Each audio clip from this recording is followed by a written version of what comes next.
ప్రప్రథమంగా మరొకసారి ఈ శుభ శుక్రవారం నాడు మీ అందరితో కలిసి దేవాది దేవుని ఆరాధించుటకు ఇచ్చిన గొప్ప తరుణాన్ని బట్టి దేవాది దేవునికి వందనాలు తెలియజేసుకుంటూ, అదేవిధంగా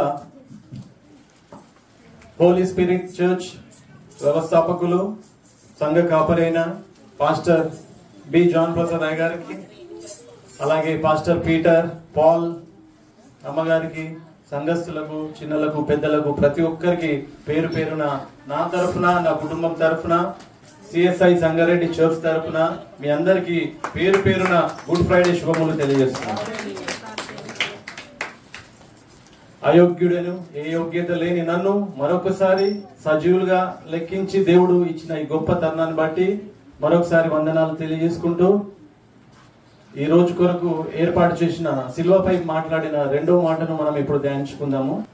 సో రెండో మాటలో మనం చూసినట్టే, ఫస్ట్ ఇంతకుముందు సిస్టర్ చెప్పినట్టుగా మొదటి మాట, తండ్రి వీరేం చేయుచున్నారో వీరు ఎరగరు కనుక వీరిని క్షమించమని దేవుడు క్షమిస్తున్నట్టుగా మనం ఇంతవరకు ధ్యానించాము.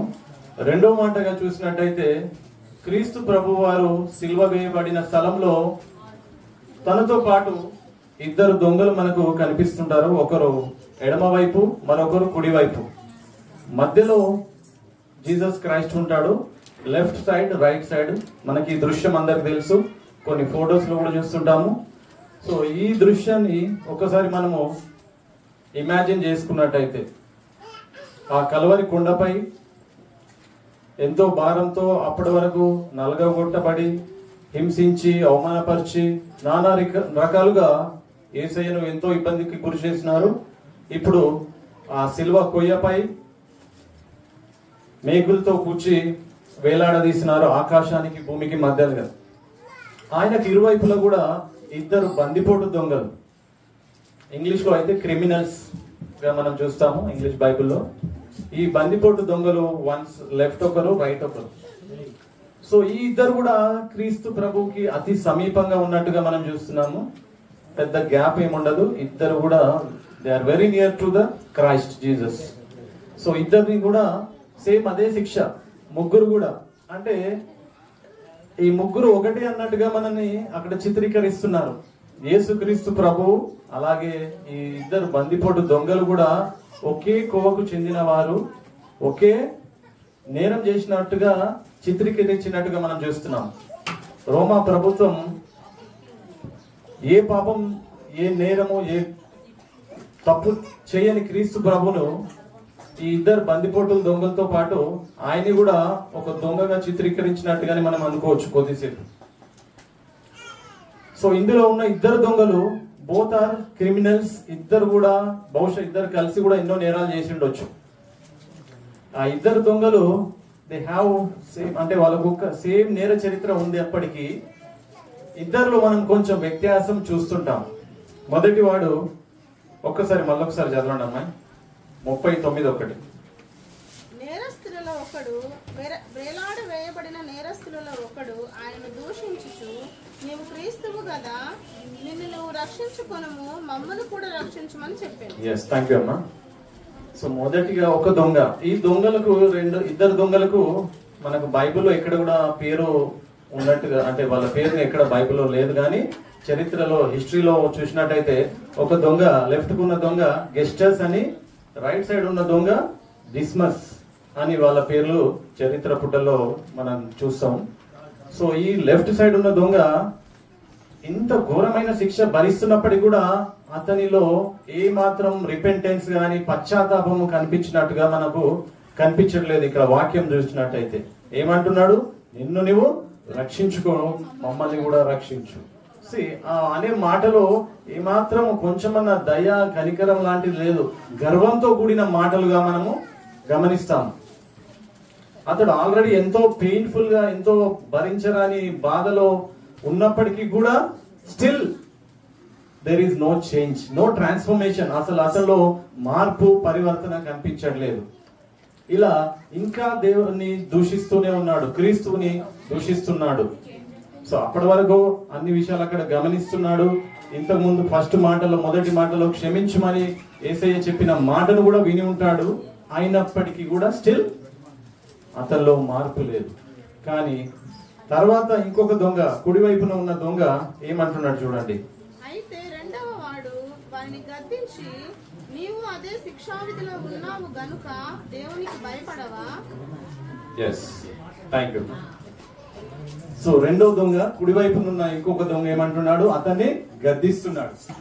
So there is a lot of change between these two people. ఈ ఇద్దరు దొంగల మధ్యలో కొంచెం వ్యత్యాసం, చాలా వ్యత్యాసం కనిపిస్తుంది. ఒకడు మాత్రము అదే పూర్వ అతను నేర చరిత్ర కలిగిన వ్యక్తి, అదే దూషణ మాటలు, అలాంటి క్రియలే కనిపిస్తున్నాయి. కానీ రెండో దొంగ మాత్రం తనలో రిపెంటెన్స్ కనిపిస్తుంది, పశ్చాత్తాపం కనిపిస్తుంది. ఎందుకంటే బహుశా అప్పటి వరకు ఆయన మాటలు విన్నాడు, బాగా గమనించి ఉన్నాడు, యేసుక్రీస్తు ప్రభుని అంతవరకు గమనిస్తూ వస్తున్నాడు. కాబట్టి ఈ చివరి క్షణంలో, ఈ మరికొద్ది క్షణాల్లో తను చనిపోతాడు ఆ శిలువ పైనే.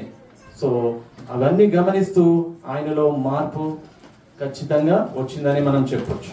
ఈ మాటల ద్వారా ఆయనలో మార్పు వచ్చినట్టుగా మనం తెలుసుకుంటున్నాం. సరే, ఈ రెండో దొంగ ఎవరైతే కుడివైపున ఉన్న దొంగ, ఆయన ద్వారా మనం తెలుసుకోవాల్సిన 3 ముఖ్యమైన విషయాలు. ఆయన 3 ముఖ్యమైన 3 పనులు చేశాడు. అవేంటో మనం చూద్దాం.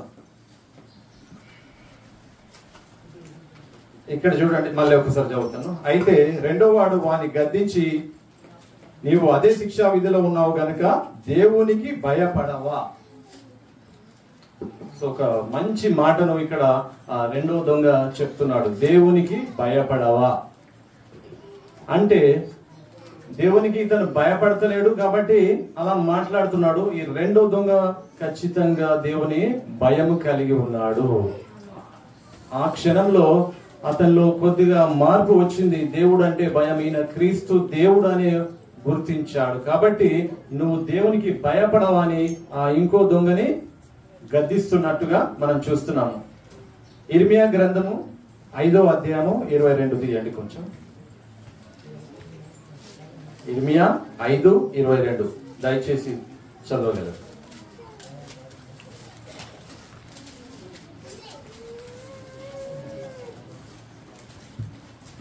సముద్రము దాటలేకుండునట్లును దాని తరంగములెంత పొర్లినను అవి ప్రబలలేకయు ఎంత ఘోషించినను దాని దాటలేకయు ఉండునట్లును నిత్య నిర్ణయము చేత దానికి ఇసుకను సరిహద్దుగా నియమించిన నాకు మీరు భయపడరా? నా సన్నిధిని వనకరా? దేవుడు ఇక్కడ చెప్తున్నాడు పేతురు ఇర్మియా గ్రంథంలో. సో సముద్రాన్ని నిర్మించిన దేవుడు దాన్ని లిమిట్స్ పెట్టిండు దాన్ని. సో దేవుడు పెట్టిన లిమిట్స్ ని అది దాటకుండా సముద్రం, ఈ సృష్టి అంతా కూడా దేవునికి భయపడుతుంది. సకల చరాచరాల జీవులు అన్ని కూడా దేవునికి భయపడుతున్నాయి. కానీ మానవుడు దేవుని భయం నుండి తొలగిపోయేట్టుగా మనం చూస్తున్నాం. ఒకవేళ మనకు నిజంగా దేవుని భయము, భక్తి అని ఉంటే, దేవుని భయమే కాదు, ఖచ్చితంగా భక్తి కూడా అవసరము. భయం ఉండి భక్తి లేకున్నా వ్యర్థమే, భక్తి ఉండి భయం లేకున్నా వ్యర్థమే. ఈ రెండు అవసరం. దేవుడు అంటే భయము, దేవుడు అంటే భక్తి మనకు ఖచ్చితంగా ఉండాలి. కానీ మనిషి నేటి కాలంలో చూసినట్టయితే మనిషి దేవుని భయం లేకుండా దేవుని నుండి దూరంగా వెళ్ళిపోతున్నట్టుగా చూస్తున్నాం. తన ఇష్టానుసారంగా తనకి ఇష్టం వచ్చిన అలవాట్లతో వ్యర్థమైన వాటికి వ్యర్థంగా తన సమయాన్ని గడుపుతున్నట్టుగా మనం చూస్తున్నాం. ఎంతమంది మనని మనం పరీక్షించుకోవాలి. గుడ్ ఫ్రైడే రోజు ఎంత దేవునికి ఇష్టమైన పనులు చేస్తున్నాము, దేవునికి ఎంతగా భయపడుతున్నాము. భయం లేనందువల్లనే ఈ సమాజంలో ఎన్నో నేరాలు, ఘోరాలు జరుగుతున్నాయి. ప్రతి క్షణం ఎన్నో ఘోరాలు మనం చూస్తున్నాము. ఇదన్నిటికీ కారణము దేవుడు అంటే భయం లేకపోవడం. సో ఇక్కడ దొంగ ద్వారా మనం తెలుసుకున్నాం ఏంటంటే, ఇతడు ఏం చేశాడంటే దేవునికి భయపడ్డాడు. కాబట్టి ఆ పక్కకున్న దొంగని గద్దించడం చూసాం. కాబట్టి మనం కూడా ఈ ఉన్న సమయంలో, దొంగకు మనం చూసినట్టయితే శిలువ మీద ఎంత సమయం ఉందండి? ఒక్క 6 గంటలు మాత్రమే, 6-7 గంటలు మాత్రమే శిలువను భరించారు. ఆ తర్వాత వాళ్ళని చంపడం, సమాధి చేయడం అయిపోయింది. బట్ మనకు ఆ శిలువ, ఇంకొకటి కొందరు మనం అనుకుంటాము, అయ్యో మనం కూడా దొంగలాగా లాస్ట్ వరకు ఇష్టం వచ్చినట్టు జీవించి లాస్ట్ క్షణంలో చనిపోయే ముసలితనంలో లేదా ఇంకెప్పుడన్నా వి విల్ చేంజ్, అప్పుడు మనం మారదాం అనుకునే పరిస్థితిలో ఉంటాం. కాబట్టి ఎప్పుడు మరణం మనల్ని తాకుతుందో, దేవుని పిలుపు ఎప్పుడు వస్తుందో మనకు తెలియదు. కాబట్టి నేడే రక్షణ దినం అనుకుందాం. ఇదే సమయం, ఇదే అనుకూలమైన సమయం. సమయం వృధా చేయొద్దు, దినములు చెడ్డవి అని చెప్తుంటాడు దేవుడు. సో కాబట్టి ఉన్న సమయాన్ని ఆ దొంగ ఆ కొద్ది సమయంలోనే దేవుణ్ణి గుర్తించాడు. ఈయననే లోక రక్షకుడు అని, యేసు అని పిలిచాడు. యేసు మీన్స్ రక్షకుడు. ఆయన గుర్తించాడు, ఇతనే రక్షకుడు, ఇతనే నేను చేసిన నేరాలు, నా పాపాలని క్షమించే గొప్ప దేవుడు అని గ్రహింపుతో ఆయన ఉన్న పలంగా దెన్ అండ్ దేర్ ఇంకా ఏం ఆలోచించకుండా తన పాపాలని ఒప్పుకొని నిశ్చితం దేవుని వేడుకున్నాడు. వేడుకున్న మరుక్షణమే దేవుడు కూడా ఆలస్యం చేయకుండా వెళ్ళి బాప్తిసం తీసుకొని రా, ఇలాంటి ఏవి కండిషన్స్ పెట్టకుండా, ఎంత లక్కీ అంటే ఈ దొంగ, అతనికి బాప్తిసం లేదు, ఇంకా ఏమి తీసుకోకుండానే direct the very next day, నేడు నీవు నాతో కూడా ద సేమ్ అదే టైంలో పరదేశికి తీసుకోవడం జరిగింది. సో మనం గమనించాలి, పరదేశు అలాగే పరలోకము వేరు వేరని మనందరికీ తెలుసు. సో పరదేశ్ అంటే విశ్వాసులు విశ్రమించు స్థలము. అక్కడి నుంచి తర్వాత క్రీస్తు యేసు రెండవ రాకడ వచ్చిన తర్వాత మనందరం కూడా పరలోకంకి కొనుక్కోబడదాం. సో ఇక్కడ మనకున్న సమయంలో ఈ 3 పనులు ఖచ్చితంగా ఎవరైతే చేస్తామో ఆఖరి క్షణం వరకు, అంటిల్ అవర్ లాస్ట్ బ్రెత్, మన చివరి శ్వాస వరకు దేవుని కొరకు ఈ 3 పనులు కేవలం ఏదైతే ఆ దొంగ చేశాడో, 1 దేవునికి భయపడడం, 2 దేవుని గురించిన సువార్తను ప్రకటించాలి, మరణించిన తర్వాత నిత్య జీవం ఉంటుందని ఒక నిరీక్షణతో మనం ఉన్నట్టయితే ఖచ్చితంగా దేవుడు మనందరికీ ఆ పరలోక రాజ్యంలో వారసులుగా జీవ కిరీటానికి మనము ఎలిజిబుల్ అవుతాం.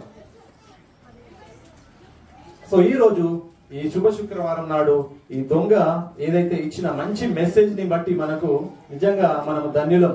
ఒక దొంగ అయినప్పటికీ బందిపోటు, ఆయన చరిత్ర చూస్తే చాలా భయంకరమైన చరిత్ర అయి ఉండొచ్చు. అయినప్పటికీ మన జీవితాలు కూడా ఎన్నో తప్పులు చేస్తుంటాం. సో ఎవరు కూడా నీతి మంతులు లేరు, ఒక్కడైనానో నీతి మంతులు లేడు. కాబట్టి మనం చేసిన పాపాలని క్షమించమని దేవుని ఎదుట పాదాల చెంత మన పాపాలని కడుక్కొని దేవుని మన హృదయంలో చేర్చుకున్నట్టయితే ఖచ్చితంగా ఆయన క్షమించడానికి సిద్ధంగా ఉన్నాడు. No matter with the age, no matter which, నువ్వు ఒక గొప్పవాడు కాదు, ధనవంతుడు అని కాదు, నువ్వు ఏ కులస్తుడు కాదు, ఏదైనప్పటికీ ఏ మతమో దేవుడు చూడడు. ఆయనకు కావాల్సింది పశ్చాత్తాప హృదయము, మారు మనసు మాత్రమే. కాబట్టి మనందరం కూడా ఆ దొంగ వలె మన యొక్క మనసును మార్చుకొని ఈ 3 పనులు చేయడానికి మనము ముందుకు వెళ్దాం. దేవుని రాజ్యానికి, నిత్య రాజ్యానికి వారసులు అవుదాం. ఆమేన్.